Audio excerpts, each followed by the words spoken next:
to these images as many Magdalenes. What I discovered in the 20 years that I've been researching Mary Magdalene is that she cannot be pinned down. She can't be extracted as just one entity.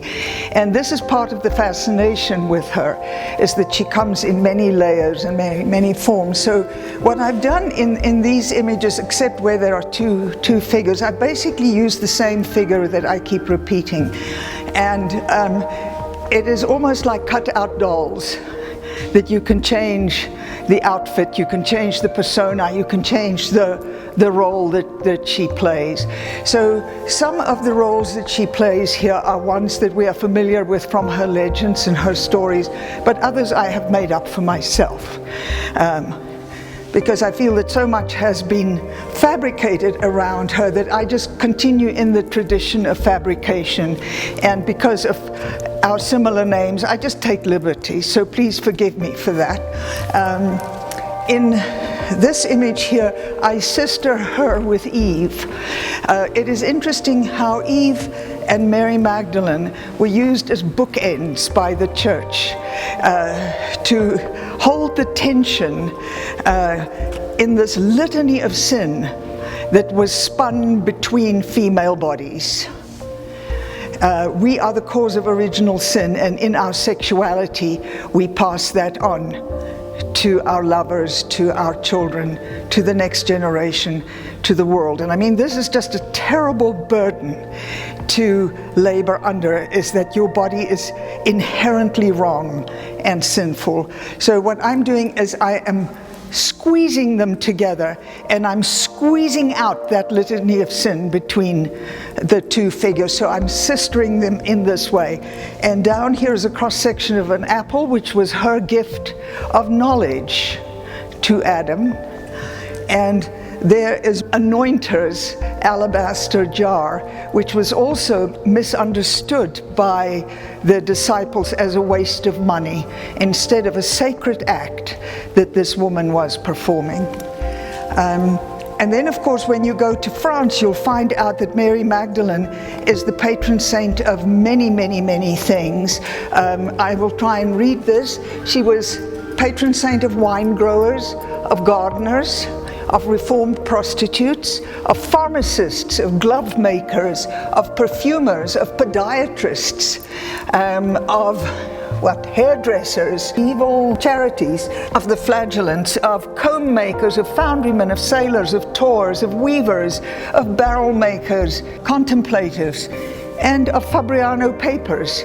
And it's interesting that this is done on Fabriano paper. I only realized it afterwards. Apparently there was a fire in the 19th century at the Fabriano paper factory, and because of somebody's prayers to Mary Magdalene nearby, they credit her with the intercession that prevented the fire from destroying the factory.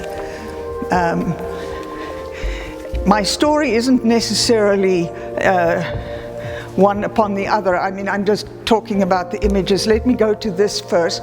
I am here honoring her as the miraphor, as the one with a jar of ointment, and I am stealing from Sumerian art by using this flow of water. Usually this is used on some male figures, priests that stand, and it is the Tigris and the Euphrates that run out, and the little fishes flow up, and in the other one the little fishes flow down. So I honor her as the mirror bearer. I have a little inscription down here, and this is a little quote from Jacobus Voragine, who wrote the Golden Legend, which is a combination of legends that he penned down, which is where our whole legendary understanding of Mary Magdalene, who sold her worldly goods or gave away her worldly goods and then retired to her grotto in abject poverty and penance and lived there for 30 years clad only in her long hair. At the 7 canonical hours she was lifted by angels to receive heavenly sustenance, and then eventually she died. Voragine wrote about her when she died, He said the fragrance of the bride's ointment, and it's interesting that he uses the word bride in relation to her. The fragrance of the bride's ointment drifts onto the Magdalene and adheres to her until her dying day, and lingers on for 7 days after her death. So isn't that just a lovely combination of symbols, the bride, the fragrance, and this wonderful number 7. In Kazantzakis' horrible book, The Last Temptation of Christ, the character of Jesus in the book calls her a whore. And she weeps, and she says, "It is not 7 devils that plague me, it is 7 wounds." So I have wounded Mary Magdalene with quill pens. These are the things that the patriarchs and patriarchal thinking and masculinist thinking and misogynistic thinking used to write about women, our bodies, and our sinful nature. So Mary Magdalene's wounds are also my wounds. You also know Mary Magdalene as the consummate weeper. In many of the paintings of her, she's either weeping at Jesus' feet or she is in her grotto and she's sad and she's weeping. And I look at her tears differently. If you actually read the Gospels of where Mary Magdalene actually wept, she wept on Easter morning when she went to the garden, to the tomb with her jar of ointment to anoint the body of her beloved, and she could not find him. And because she could not find him, she sat down and she wept. Now, why did she weep? These were tears of compassion that she shed for this man who suffered such a terrible, brutal death. So when you think of tears of compassion, or when I think of tears of compassion, I immediately think of the Buddhist goddess Tara, who is the goddess of compassion. She was actually born from the tears of Avalokiteshvara, the Buddha of compassion. He wept so much for the suffering in the world that it created a lake. And in this lake, a lotus grew, and from this lotus, Tara emerged. So green Tara is always depicted with her one leg in the lotus position and the other leg ready to step down into the world to alleviate suffering. When she was a bodhisattva, which means that she was sort of a trainee Buddha, the other Buddhas were saying to her, "You can never manifest in a woman's body." And she said, "I vow for all time, in all places, in all worlds, in all universes, that until suffering has ended, I shall manifest in a woman's body." So I think she's a radical lady. I really like her. And so in this image, I sister her with Magdalene, tears of compassion.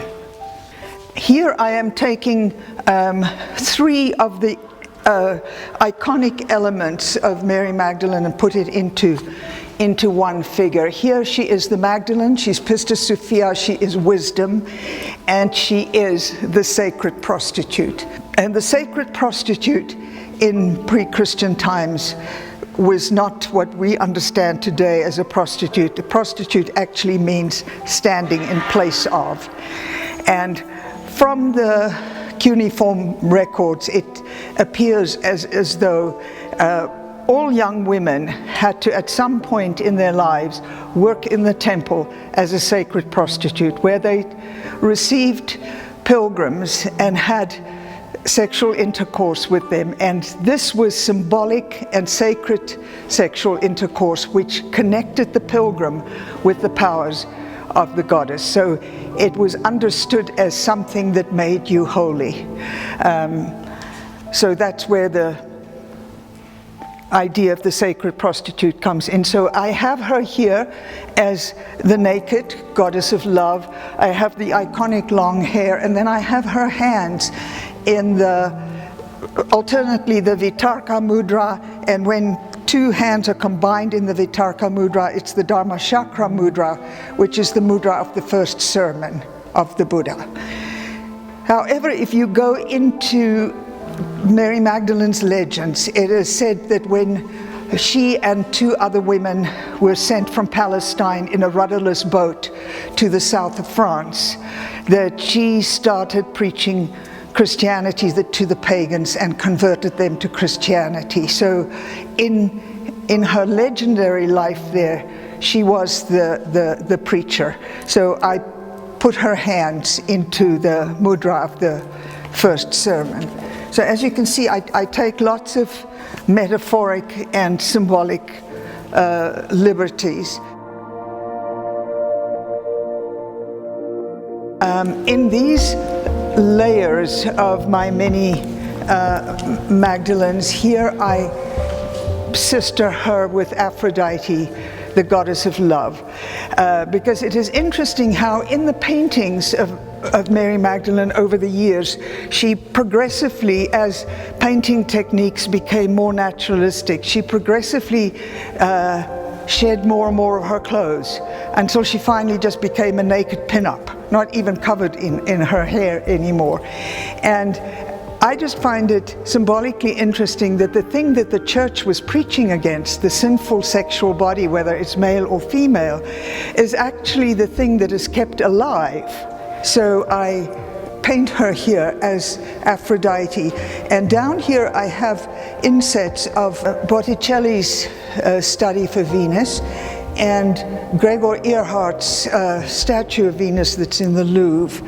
And it is interesting how when Gregor Ehrhardt made this statue a few years after this was painted, that he used Mary Magdalene's iconic long hair, but he gave her the body of the goddess of love.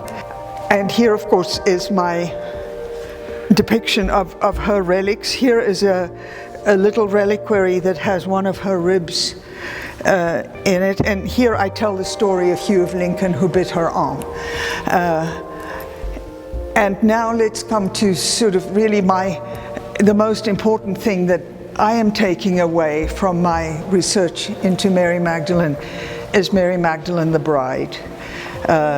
The lost bride, or the bride in exile, or the unravished bride. Margaret Starbird, who wrote the book The Goddess in the Gospels, and also The Woman with the Alabaster Jar, said that if Christ is so often referred to as the bridegroom, where is the bride? And if you read the Gnostic Gospels and you actually understand his love for Mary Magdalene, we have the bride. Mary Magdalene is the bride. Now, when I say these things, I don't mean like Dan Brown and all this conspiracy theorists that they were actually husband and wife.